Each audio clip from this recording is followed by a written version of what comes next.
terhadap kasus yang terjadi di Kediri dan juga di Cirende, apakah Anda sudah mengetahui mereka dua keluarga ini melakukan pinjaman online-nya dari legal atau ilegal, dari mana debiturnya? Ya, ini memang kami sedang mendalami ya. Jadi terus terang kami juga sudah melaksanakan kegiatan pemantauan dan tindakan kami melakukan berkaitan dengan hasil ini. Masih dalam proses, Mbak.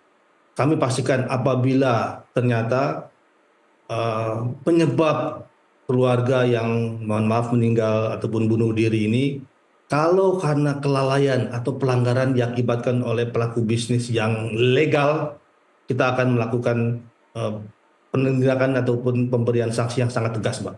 Karena Baik, memang kami juga rasa ini menjadi apa udah nggak sehat lah ya kalau baik. masyarakat sampai dengan meninggal Jadi dunia sejauh itu, ini Mbak Anda Desi. belum tahu ya Pak, dua keluarga di Kediri dan di Jakarta ini pinjaman online dari mana Anda belum mendengar ya? Belum. Kami sudah tahu, tapi kami dalam proses ya. Terima kasih. Oh sudah tahu, artinya ini legal atau ilegal Anda sudah tahu Pak? Nah, ini yang saya tunggu-tunggu teman-teman semuanya, tentang wawancara dari orang OJK langsung melalui media online ya, stasiun televisi swasta. Yang mana di sana ya, orang OJK selalu aja gitu loh. Dulu juga terjadi ya kan, waktu pinjol anugerah atau musibah gitu loh. Ada Bapak Sarjito namanya dulu itu. Dia selalu menepis isu miring terhadap pinjaman online legal. Sekarang dengan hal yang sama juga gitu loh, di salah satu stasiun TV swasta juga. Kebetulan orangnya orang OJK juga yang benar-benar mengawasi tentang perilaku pelaku usaha jasa keuangan ini, dan Bapak benar gitu ya. Di sini mungkin teman-teman nanti bisa disimain juga, dan saya di akhir akan memberikan masukan juga. Saya akan memberikan pernyataan juga sesuai dengan yang saya ketahui. Di samping itu kita mendengar juga seakan-akan dalam pembicaraan ini, walaupun komentator sudah mengarahkan ya untuk Bapak itu, sekarang kasus tragedi ini yang ada di daerah Kediri dan daerah Jakarta ini ya, daerah Tangsel ini gitu loh ya kan, ini tentang pinjol legal atau pinjol ilegal ya kan. Bapak itu bilang iya kalau soal legal dan ilegalnya ya beginilah, pokoknya dia agak gugup. Lanjut, komentatornya menyampaikan, apakah Bapak sudah tahu ini pinjol legal dan ilegal? Dia bilangin, iya kami ya tentunya sudah tahu gitu loh. Ya kalau memang dia sudah tahu, harusnya kan disampaikan ya kan, pinjolnya apa, nama aplikasinya apa. Nah, ini yang mau kita dengar buat teman-teman semua. Pasti penasaran kan, pinjol apa sebenarnya yang menjadi penyebab sehingga terjadi tragedi antara di daerah Kediri dan Tangsel. Ini yang mau saya putarin buat teman-teman semuanya. Silahkan simak dulu, nanti sama-sama kita memberikan komentarnya. Silahkan. Itu apa ya, dampak ya. Memang kalau dirasakan pinjol itu sebenarnya apakah dibutuhkan apa tidak, atau pros atau cons gitu ya. Ini sangat tergantung dari perspektifnya gitu ya. Di satu sisi keberadaan pinjol itu memang dibutuhkan masyarakat. Kenapa dibutuhkan? Karena ada masyarakat atau calon debitur itu yang tidak bisa akses kepada perbankan gitu ya, atau pembiayaan. Dan ini kan memerlukan prosedur yang ketat gitu ya. Di satu sisi kebutuhan terhadap produktivitas dari calon debitur itu sangat dibutuhkan dalam waktu cepat. Mhm. Dan mungkin salah satu solusinya dengan menggunakan pinjaman dari perusahaan pinjaman online ini gitu ya. Ya. Ini masalah harus hati-hati gitu ya. Jangan sampai pinjaman online ini disalahgunakan dalam arti kata hanya untuk mengejar gaya hidup gitu ya. Hanya untuk memenuhi keinginan bukan kebutuhan ya. Oke, kita tahan dulu sampai di sana gitu loh. Mungkin itu untuk memenuhi gaya hidup katanya kan. Tapi Bapak sadar nggak bahwasannya iklan pinjol itu selalu untuk gaya hidup, untuk traktir teman-teman, untuk beli baju, beli iPhone segala macam gitu loh. Jadi kalau memang sarannya seperti itu bagus juga. Sebenarnya pinjol itu digunakan buat kebutuhan produktif ya, bukan untuk kebutuhan konsumtif yang mewujudkan suatu keinginan. Itu bagus juga, tapi coba ditata ulang lagi untuk segi iklannya gitu loh ya. Ini kita lanjut. Konsumtif. Nah, ini mungkin harus hati-hati dalam kita menyikapi terhadap pinjaman Kalau online ini. baik, kalau benefitnya Pak Bernard, semua akan mengakui kalau benefit dari pinjaman online yang begitu sangat mudahnya itu banyak diakui oleh masyarakat dan banyak banyak pengguna, apalagi mereka yang sudah terlanjur terjerat gitu. Tapi masalahnya adalah bagaimana mekanisme kontrol sesungguhnya. OJK dalam hal ini pengawas.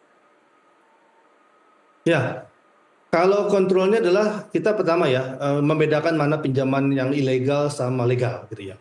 Kalau ilegal kita tidak punya kompromi untuk itu langsung disikat gitu ya. Tapi dalam hal ini kami nanti akan menyalurkan kepada teman-teman kami di Satgas Pemberantasan Aktivitas Keuangan Ilegal atau Satgas pasti ya.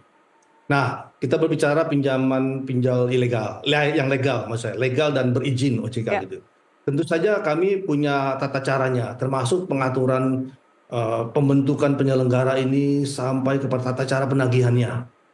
Tata cara penagihannya sangat sedemikian, termasuk yang cukup ketat ya dilakukan untuk kepada para debt collector dengan maksud supaya mereka tidak boleh secara mungkin sewenang-wenang atau terus-menerus Batasan atau sewenang-wenang menggunakan. itu kan akhirnya subjektif Pak bagi sebagian orang. Banyak yang menilai bahwa berdasar survei, berdasar penelitian yang baru dilakukan Departemen Kriminologi misalnya, intimidatif 65% pengguna atau nasabah pinjaman online. Nah, kalau kayak gitu saya suka itu. Komentatornya sangat tajam ya ke sana ya. Walaupun OJK sedang mencoba nih seprosedur mungkin, dia mau ya seakan-akan OJK ini selalu mengawasi dengan persiketat dan segala macam, padahal yang dicari fakta yang terjadi di lapangan. Fakta tidak sesuai dengan yang diucapkan itu gitu loh. Jadi komentator sangat tajam mengarahkan ini kan subjektif Pak gitu loh.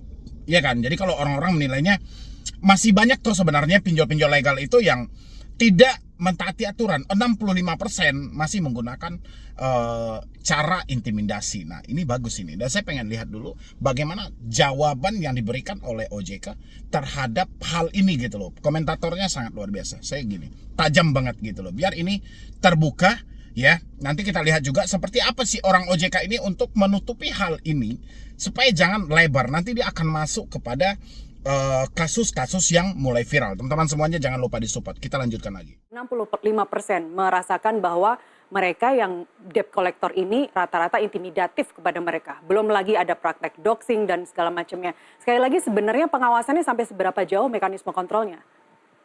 Ya, mekanisme kontrol kita atur sedemikian rupa ya, sampai kepada berkaitan dengan tata cara penagihan tadi mungkin. Jadi memang saya mungkin berbicara mengenai perilaku ya. Jadi saya sendiri adalah pengawas perilaku atau disebut dengan pengawas market conduct-nya.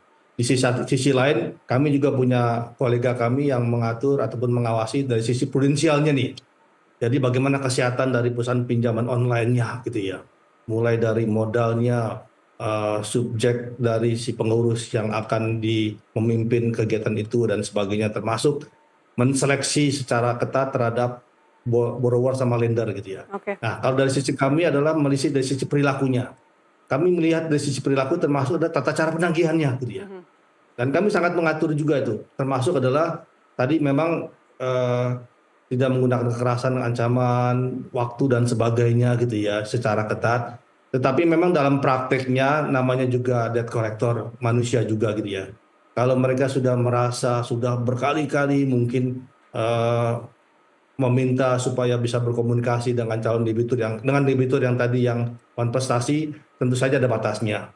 Oleh karena itu juga mungkin bagi seorang debitur hendaknya jangan menghindar gitu ya. Kalau punya Nah, diakui gitu kan. Diakui tapi dibela. Diakui tapi dibela gitu loh. Diakui ya namanya debt collector ya kan. Dia juga manusia biasa. Debt collector itu manusia biasa. Dia bekerja kan sama pinjol. Iya kan? Dia manusia biasa, dia pun juga nggak akan mau melakukan kalau bukan ini tekanan dari pihak penyedia layanan tempat dia bekerja.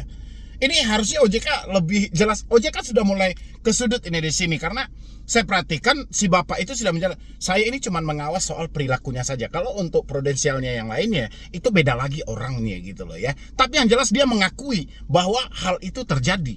Tapi dia berdalih, ya debt collector juga manusia. Namanya debitur juga sulit dihubungi dan segala macam, ya wajar. Ya, itu aja yang dia nggak bilang. Ya wajar, kata wajar ini aja dia nggak bilang gitu ya kan. Tapi dia berdalih, ya namanya debiturnya juga terkadang sulit untuk dihubungi. Bukan sulit, Ya. Pinjol itu sejak awal Pak, 2 hari menjelang jatuh tempo, itu caci maki dan ancaman sudah datang. Ya, kalau soal orang ini sudah jatuh tempo, telat bayar sih oke-oke aja, tapi bukan berarti dicaci maki juga ya. Ini 2 hari menjelang jatuh tempo. Diingatkan, tapi peringatannya selalu dengan penekanan. Ya, kita simakin lagi ini. Ya, harus dibayar karena kewajiban gitu ya. Baik. Baik, saya ke Mbak Harus Novita. bersih gitu ya. Baik, Ya. saya ke Mbak Novita. Mbak Novita, dari ada pencetus tadi, kejiwaan terhadap seseorang terhadap stresor itu, hingga kemudian seseorang itu memiliki ide. Nah, ini kita dengar dulu versi dari psikolognya seperti apa gitu ya kan. Karena kalau standar psikolog pasti yang melihatnya yang cenderung apa penyebab dari orang itu sehingga nekat untuk melakukan sampai mengakhiri hidup dia gitu loh ya. Itu yang mau dibahas. Tapi di samping itu nanti juga pasti dengan dibahas juga dengan kebebasan tadi, karena kemudahan tadi, mendapatkan SMS, penawaran dan segala macam. Pasti juga akan dibahas di dalam itu karena ini versinya psikolog ya kan. Sama-sama kita dengar dulu buat teman-teman semua. Apakah bisa secara kuantitatif bisa dilihat berapa lama jangka waktunya? Baik, ini tadi Pak Bernard sudah menjelaskan dari sisi keuangannya, finansialnya ya, bagaimana harus ada aturan di sana. Ini saya masuk dulu ini, familisida Mbak Nastiti. Kita bicara berarti tindakan dari orang tua terhadap keluarganya, ayah atau ibu, dan seluruh keluarganya. Nah, kalau kita lihat di sini, betul tidak pernah dengan faktor tunggal, nah biasanya faktor-faktor yang lain, dan akumulasi dari semua faktor yang ada. Nah, kalau kita lihat ada faktor psikologis di sana. Salah satunya adalah rasa malu, Mbak. Nah, rasa malu ini bisa menjadi salah satu faktor yang paling besar bisa terjadi dari kasus Cirende dan juga kasus yang ada di Kediri ini. Jadi kalau kita lihat malu ketahuan orang. Jadi yang tadi dengan cara penagihan yang intimidatif. Bahkan dengan mengancam yang diketahui oleh tetangga dengan keluarga, jadi membuat satu rasa malu tinggi, dan yang kedua utangnya menjadi menumpuk karena ilegal, bunga yang dikenakan itu benar-benar di luar dari akal nalar yang ada dan tidak sesuai dengan ketentuan.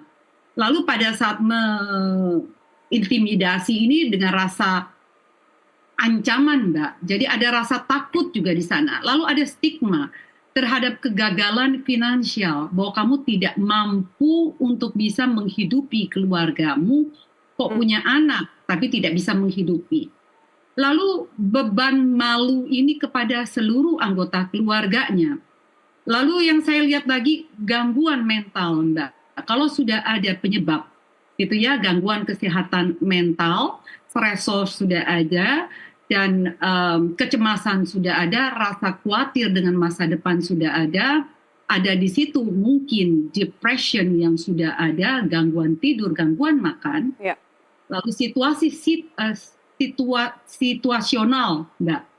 Orang bisa benar-benar menutup semua kemungkinan untuk merasa punya harapan atau dorongan untuk hidup lagi.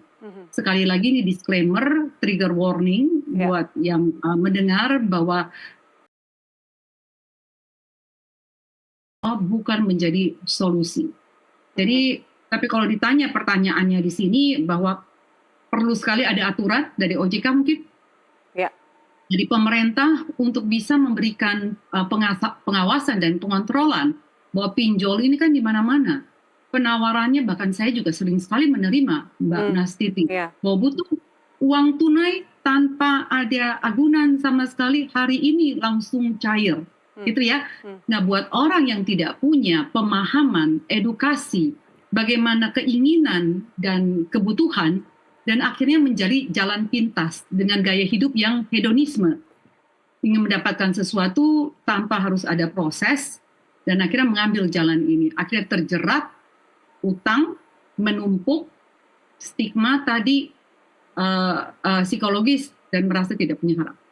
Yes, itu semua menumpuk dan menjadi satu masalah kejiwaan, depresi begitu. Saya ingin kembali ke Pak Bernard. Ini kita bicara. Nah, ini mantap ini. Kita mau membicarakan soal legal bukan ilegal gitu. Kalau ilegal kita nggak mau bicarakan di sini. Kita yang mau dibicarakan itu soal legalnya aja, itu bagus karena itu ada orang OJK-nya langsung ya kan. Jadi komentatornya memang luar biasa gini. Yuk kita simak Ini lagi. kaitannya dengan pinjaman online yang legal. Kita tidak bicara yang ilegal di sini. Kita juga Pak Bernard, kalau dengan begitu mudahnya anak usia 17 tahun hanya berbekal KTP atau mungkin KTP-nya juga tidak perlu ditanyakan karena tidak ada agunan sama sekali untuk mendapatkan pinjaman online, sekali lagi yang legal. Lantas apa yang harus dilakukan untuk nasabah supaya tidak mudah terjerat? Ya, mungkin saya tadi menggarisbawahi seolah-olah kami tidak ketat untuk melaksanakan pengaturan dan pengawasan. Mohon maaf, kami nggak seperti itu gitu ya. Baik. Jadi pengaturan kami sangat ketat gitu ya. Dan kami juga mempertimbangkan bahwa kebutuhan apakah pinjol tadi pros and cons-nya gitu ya. Oleh karena itu dengan ketat kita mengatur. Bahkan pengaturan itu sudah melihat dari sisi sistem teknologi yang akan diadop atau yang akan dilaksanakan oleh teman-teman perusahaan pinjol gitu ya. Sedemikian rupa. Dan itu live gitu ya. Dan sudah sedemikian rupa mengikuti teknologi yang menghindari tadi mungkin adanya fake gitu ya, atau adanya image yang tidak bergerak, tapi ini sudah teknologi sedemikian rupa. Maksudnya apa? Maksudnya adalah tadi kalau si calon debitur akan melakukan pinjaman itu memang live dan langsung terhubung ke Dukcapil gitu ya. Artinya memastikan bahwa yang bersangkutan itu mirip atau sama, bukan mirip ya. Itu yang diyakinkan pasti sama dengan sesuai dengan KTP yang ada di Dukcapil. Itu yang nomor satu, memastikan lebih dulu. Kedua adalah kita juga melihat dari sisi kalau yang resminya ya, itu kamera dibuka, kemudian lokasi ditanyakan, kemudian mikrofon juga ditanyakan. Dengan maksud adalah memastikan bahwa yang bersangkutan adalah berdomisili. Baik. Dan juga memiliki latar belakang yang sesuai dengan finansial gitu ya. Anda ingin mengatakan bahwa sebenarnya tidak begitu mudahnya debitur untuk memberikan hutang atau pinjaman sebenarnya terhadap calon nasabah.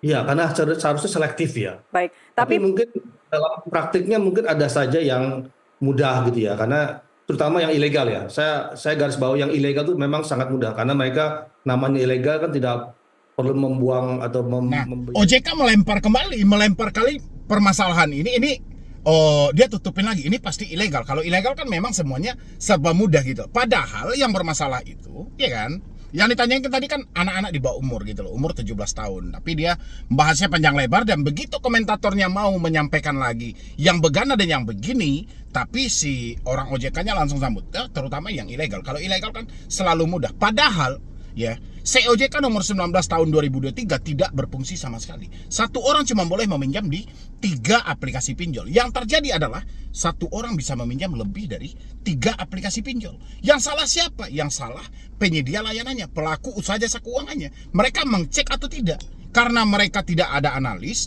mereka menutupi suatu keburukan mereka, sehingganya ya seperti ini. Tapi OJK selalu berupaya bahwa hal ini tetap dilakukan oleh pinjol ilegal. Hanya pinjol ilegal. Kalau pinjol legal tidak. Pinjol legal terbaik menurut versi OJK. Yuk kita simain lagi. Komentatornya hebat. Komentator akan lebih tajam lagi untuk mengupas hal ini sampai ditemukan pinjol mana sebenarnya. Ya, kita simain lagi, teman-teman. Membayar berkaitan dengan prasarana yang sifatnya legal gitu ya. Kalau legal sudah pasti akan ada ongkos tersendiri dan itu harus selektif gitu ya. Baik, apa sulitnya sih Pak menghapus yang ilegal ini supaya tidak ada, semuanya legal, semuanya di bawah pengawasan OJK? Tampaknya memang mudah gitu ya. Yang ilegal itu memang maunya kita adalah idealnya yang ilegal tidak ada. Tetapi seperti peribahasa adalah hilang 1 tumbuh 1000. Hal yang sama juga teman-teman ataupun praktek-praktek ilegal gitu. Baik. Kita berantas 1 tapi timbul lagi karena dengan menggunakan lagi. Oleh karena itu memang perlu sinergi dan kolaboratif antar otoritas, kelembagaan, instansi terkait gitu ya untuk melaksanakan kegiatan ini. OJK sampai bingung kan ketika komentator bilangin apa susahnya sih Pak memblokir atau menghapus pinjol-pinjol ilegal ini gitu loh. Dia bilangan kelihatannya sih mudah gitu loh ya kan, tapi padahal tidak gitu loh. Ya gimana mau bisa diblokir orang satu pinjol legal mempunyai 10 pinjol ilegal. Nyatanya ketika orang mengajukan di pinjol legal, dananya cair, dana tidak cair, promosi sampah dari pinjol ilegal tetap masuk. Menandakan apa? Menandakan data seseorang tetap digilir kepada pinjol ilegal. Karena ini mereka berkaitan gitu loh. Hanya saja OJK tidak mau membongkar hal ini. OJK tahu tapi dia pura-pura tidak tahu. Dan Bapak itu juga karena dibatasi oleh kewenangan tadi, dia tidak mau membongkar begitu luas, begitu lebar gitu loh. Tapi yang jelas ya intinya ya tidak semudah yang kita kira ya. Oke lah, simain lagi teman.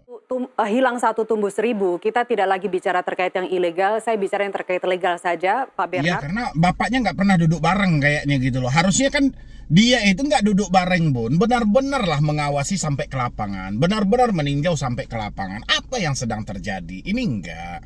Mereka sibuk dengan urusan mereka, bla segala macam. Tapi pinjol dilegalkan juga. Aturan untuk pinjol dibikin juga, pinjol melanggar dibiarkan. Orang melaporkan tentang hal ini panjang lebar segala macam, ujung-ujungnya nggak ada mendapat jawaban gitu loh. Tapi komentatornya selalu menekan, apakah selama ini Bapak tidak pernah duduk bareng? Iya kan? Terima kasih. Saya secara tadi sangat mendapat dengan Ibu Novita bahwa permasalahan ini memang kita harus duduk bareng dan melakukan bersama-sama sinergi kolaborasi. Gitu. Nggak pernah duduk bareng, Pak? Selama ini nggak pernah duduk bareng? Nanti kita bisa lagi, kami sudah ada FGD dan sebagainya. Bukan, maksud saya dari stakeholder. Sangat terlihat bahwa tadi di awal Pak Bernard juga mengatakan bahwa ini tidak bisa tanggung jawab OJK sendiri. Ada lintas kementerian dan lembaga yang memiliki kepentingan semuanya di sini, karena sebenarnya semuanya demi kesejahteraan, demi keamanan masyarakat, begitu, demi keamanan nasabah. Apakah selama ini sama stakeholder ini tidak pernah duduk bareng begitu? Itu Satgas pasti kan termasuk salah satu forum ataupun koordinasi dalam rangka duduk bersama. Karena itu terdiri 16 sampai dengan 17 kelembagaan, otoritas dan instansi loh Mbak. Jadi itu kita nggak sendiri dan itu perlu koordinasi yang dirasakan secara bersama ya. Baik, apa saja evaluasinya Pak sebenarnya? Apa saja evaluasi yang bisa disegerakan mungkin untuk dilakukan? Itu mungkin Mbak itu bisa lihat juga nanti dari grafik ya, bahwa itu sudah puluhan ribuan bahkan gitu ya, sampai dengan kita sudah melakukan pencabutan izin usaha terhadap praktik bukan izin usaha kan namanya ilegal ya, praktik-praktik sudah dicabut dan sudah diserahkan kepada tindak lanjut aparat hukum. Jadi kami dari sisi otoritas kan tidak bermain di area yang kewenangan aparat hukum gitu ya, tapi kami berdasarkan posisi kami di sana. Tapi kami menggarisbawahi bahwa sebenarnya itikat baik itu perlu kita bangun di dua sisi tadi ya. Pertama dari sisi pelaku bisnisnya. Jadi kami sudah sedemikian rupa mengatur bahwa terkait dengan akses tadi ya. Saya tergelitik dengan Ibu Novita bahwa akses terhadap pihak-pihak yang bisa dihubungi itu sangat terbatas. Dan tidak boleh ada aturannya gitu ya. Jadi kalau misalnya ada akses itu hanya berkaitan dengan yang pertama adalah pihak yang dihubungi itu siapa dan kondisi emergensi darurat. Di lain itu nggak boleh. Kalau sana pun kita meyakinkan dalam teman kita ada akses yang di luar ketentuan yang berlaku, kita akan sikat, Pak. Kita akan. Teman-teman, yang saya lihat di sini Bapak ini tidak luas. Bapak ini seperti banyak menahan sesuatu. Bapak ini tidak mau terlalu terbuka dalam hal ini gitu loh ya. Sehingga jawabannya pun tidak lepas ya. Mungkin karena dia ada bidang masing-masing dan di atas langit masih ada langit, di atas dia masih ada atasannya. Jadi dia terkontrol karena hal itu. Sebenarnya Bapak ini sudah tahu gitu loh kan. Sampai dia bahas soal kontak darurat dan segala macam gitu loh. Sebenarnya kalau ditinjau di lapangan, tidak ada satupun aturan yang dibentuk OJK itu dipatuhi oleh pinjol. Udah itu aja gitu loh. Itu aja simpelnya gitu loh ya kan. Jadi nggak usah berdalih soal ilegal. Yang menjadi sumber masalah hari ini adalah legal yang terverifikasi di OJK. Itu yang jadi masalah. OJK-nya tidak mengawasi secara tegas dan begitu terjadi pelanggaran, OJK senantiasa membiarkan hal ini gitu loh. Itu yang kedua, tata cara penagihannya. Tadi yang di awal saya sudah sampaikan ya pada saat pemberian lending itu nggak seperti nggak semudah itu, karena kita juga punya tata dukcapil dan punya ada aturannya. Kita punya sistem layanan informasi keuangan. Jadi ada semacam OJK checking gitu ya. Jadi harus terhubung tuh. Misalnya saya nih minjam di pinjaman online, apakah saya sudah pernah? Nah kalau sudah pernah, bagaimana track recordnya saya? Nah itu di OJK checking sudah ada itu. Rasanya itu juga. Dan kalau pentingnya adalah tadi tata cara penagihan itu atau sedemikian rupa bahwa Kalau penawaran ataupun penagihan itu tidak menggunakan ancaman, tidak boleh menggunakan tekanan secara Baik. fisik, Pak Bernard. bahkan harus langsung pada konsumen dan sebagainya. Pak Bernard, tapi bukankah pinjaman online itu tidak melalui BI checking, Pak? Dengan satu Siapa bilang? klik Salah saja. Mbak nih. Ini salah, berarti Mbak salah Jadi yang selama ini menginformasikan. tidak melalui BI checking itu sudah dipastikan ilegal. Ilegal, itu sudah pasti ilegal. Kalau pertanyaan Mbak komentatornya seperti itu, OJK-nya merdeka gitu loh ya kan. Pasti OJK bisa berdalih ilegal. Tapi pertanyaannya coba Mbak komentator kalau nonton saya nanti, karena ini video Mbak yang saya ambil ya. Kalau Mbak nonton saya nanti, coba pertanyaannya gini, Pak. Kalau saya tahu saya OJK telah menerbitkan COJK nomor 19 tahun 2023. Oke, COJK nomor 19 tahun 2023. Di mana di sana telah diatur mulai dari bunga, denda, habis itu tata cara penagihan, habis itu kontak darurat, sampailah di sana satu orang cuma boleh meminjam di 3 aplikasi pinjol, sampai yang terakhir ada menggunakan asuransi. Oke, pertanyaan saya adalah kalau memang OJK mempunyai slick tadi dan OJK mempunyai BI checking tadi, kenapa ada satu orang masyarakat bisa meminjam lebih dari 3 aplikasi pinjol legal, ya, sementara aturan OJK membatasi ya untuk menilai lagi tingkat kemampuan timbal balik. Ini soal pinjol legal, kita bahasnya pinjol legal. Kayak gitu harusnya komentatornya gitu loh. Saya melihat fenomena ini di lapangan, banyak masyarakat yang meminjam lebih dari 3 aplikasi pinjol legal resmi dari OJK. Pasti orang OJK-nya bingung menjawabnya itu loh kan. Tapi kalau Mbak bilangnya, bukankah selama ini pinjol itu tidak mempunyai BI checking? Mbak akan kalah. Karena dia sudah mempunyai BI checking. Beberapa pinjol legal sudah mempunyai BI checking. Cuma mereka tidak mempunyai analis yang benar-benar. Ya, sehingga terjadilah loss gitu ya kan. Satu orang bisa minjam 5, 10 aplikasi, 15 aplikasi, dan itu legal resmi semuanya. Ya, Sekarang Mbak. kita punya namanya pusat data informasi ya.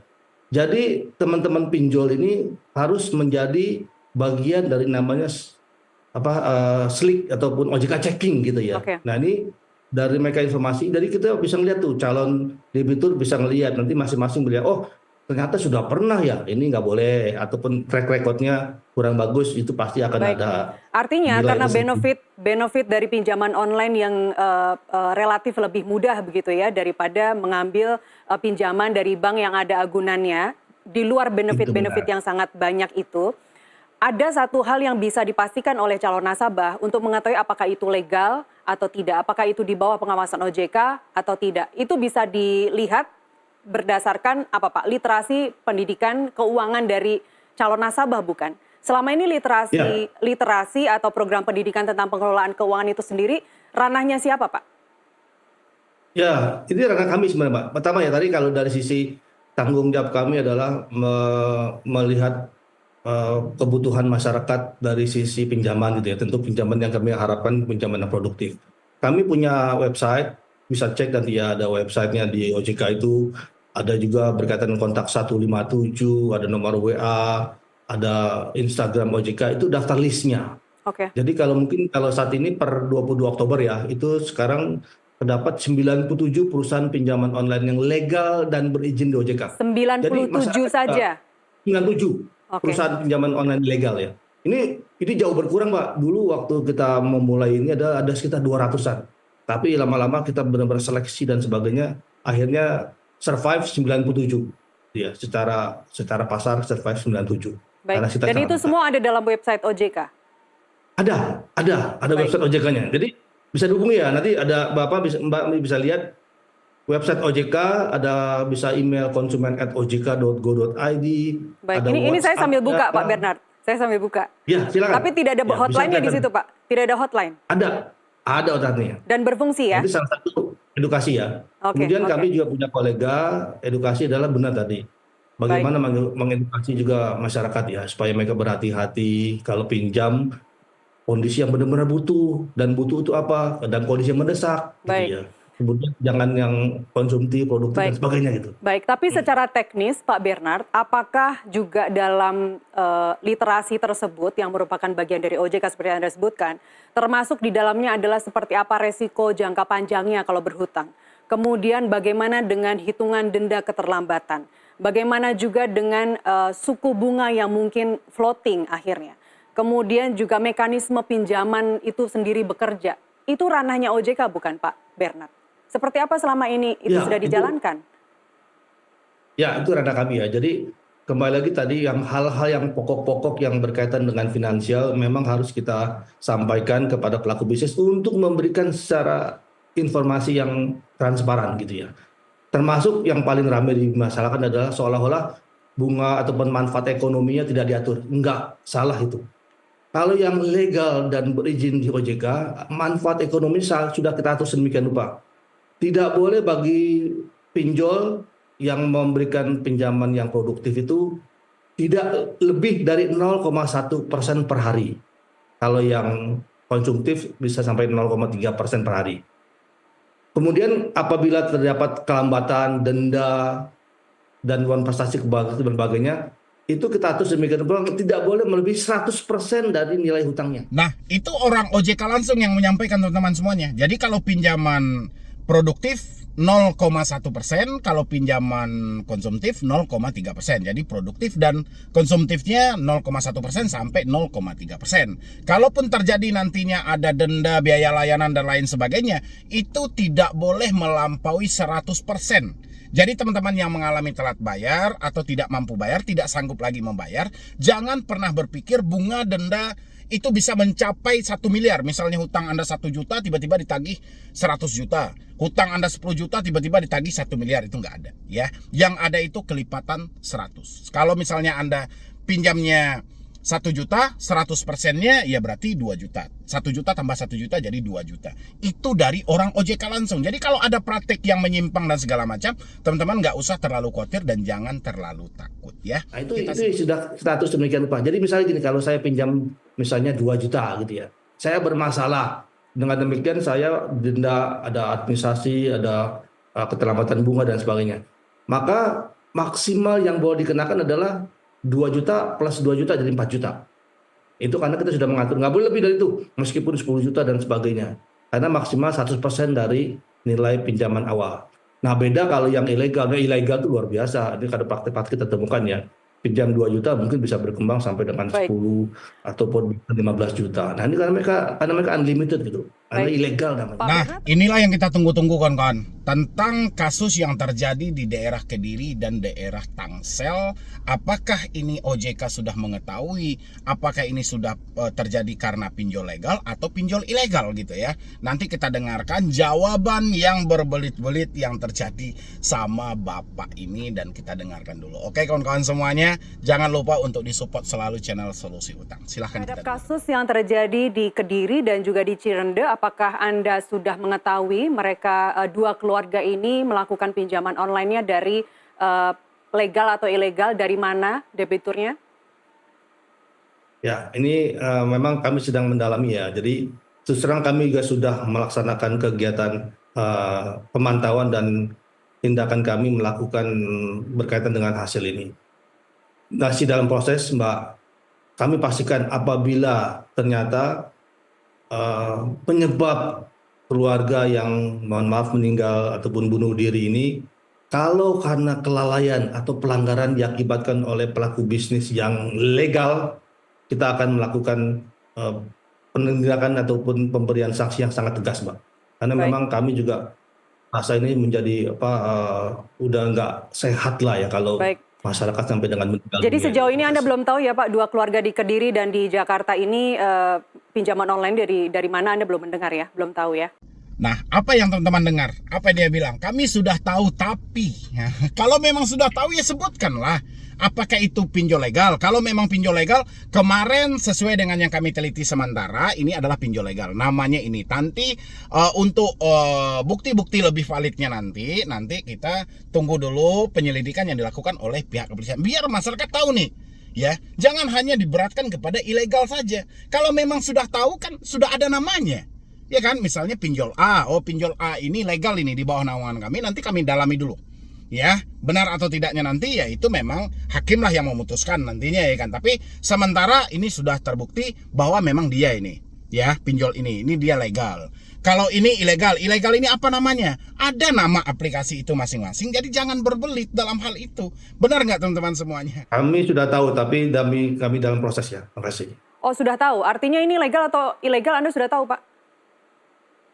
Kami dalam proses, tapi kami pastikan kalau tadi ya, kami sudah punya, tapi kalau yang legal itu kami pastikan akan kami tindak tegas kalau dalam hal pelanggarannya ditemukan tidak sesuai dengan ketentuan yang kami sampaikan.